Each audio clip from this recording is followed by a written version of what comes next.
one thing I've been on lately is this idea that every single thing can be made better, but nothing can be made perfect.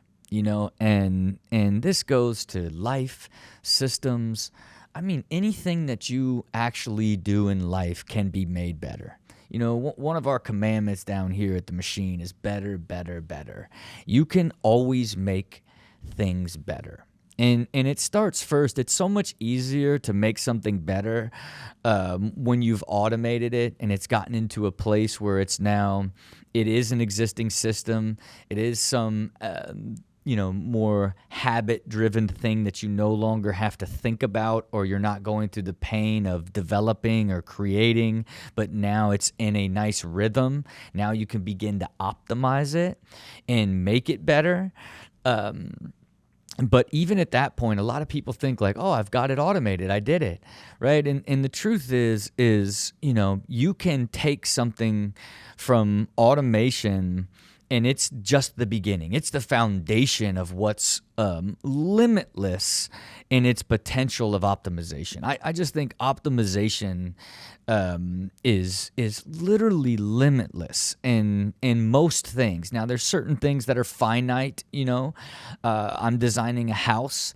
It could be better and better over time, but at some point, since I have got to commit and finish the design and build it, okay? And now in my case, it took me 5 years. And I didn't care because I was like, I just don't want to I want to live here for the rest of my life. I don't ever want to regret it. So I just kept like evolving and learning and understanding more and more about living in a home and the different sort of things that could happen.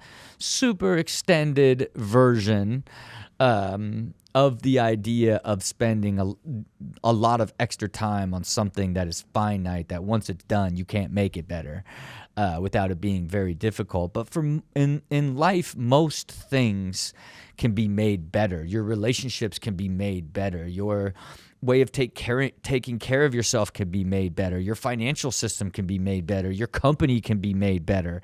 Your time can be better managed, and all of these different sort of things in your life that you can make better and better and better. And that is the key, is making everything better and better and better over time.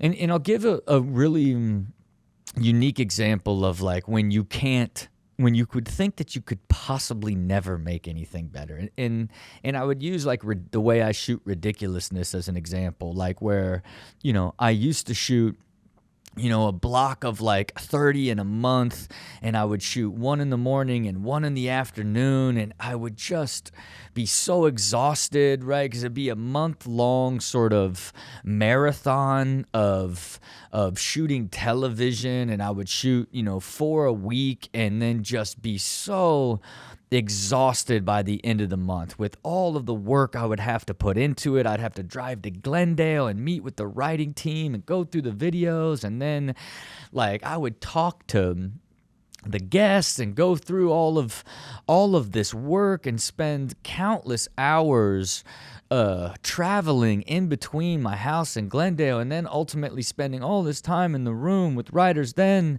shooting the show and spending all day there, and then the sacrifice of my energy in between shooting it. I would just be exhausted, right? Now, I just started everything that I could to begin to systematize and then optimize all aspects of it. And I eventually went to, okay, I no longer have to drive to Glendale anymore. Let's do it virtually. All right, like now I'm created systems on how shows are delivered to me, so I no longer have to spend so much time like calling guests or being intricately involved in the development of the show. There's now a framework to pace up how writers could deliver me scripts that are more consistent. Now I'm getting time back there. Now the shows are getting better and more consistent and easy to shoot.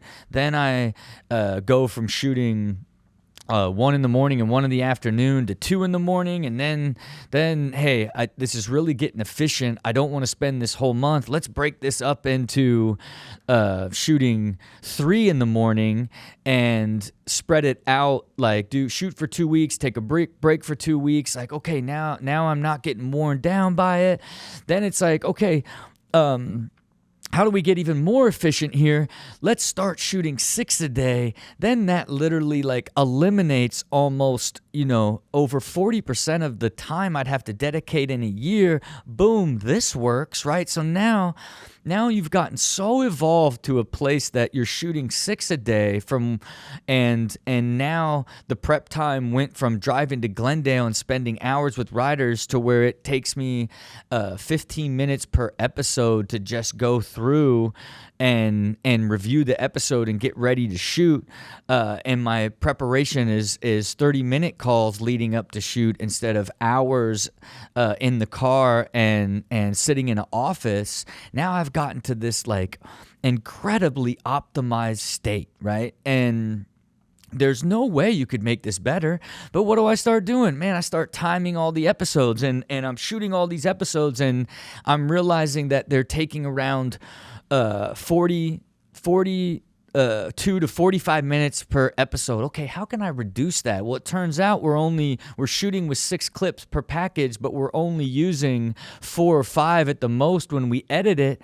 Let's pull 1 clip out of there. Guess what? Now shooting that show is at 32 minutes to 35 minutes, right? Just saved an entire 10 minutes by doing that one thing. Now it's like, okay, you're shooting 6 a day. You've spread out your schedule now. Now it's fully balanced. You're highly optimized in the creative process and you've gotten it down to this super efficiency. You can't possibly make this show any more efficient and better. You did it, Rob. You did it. No, I didn't do it.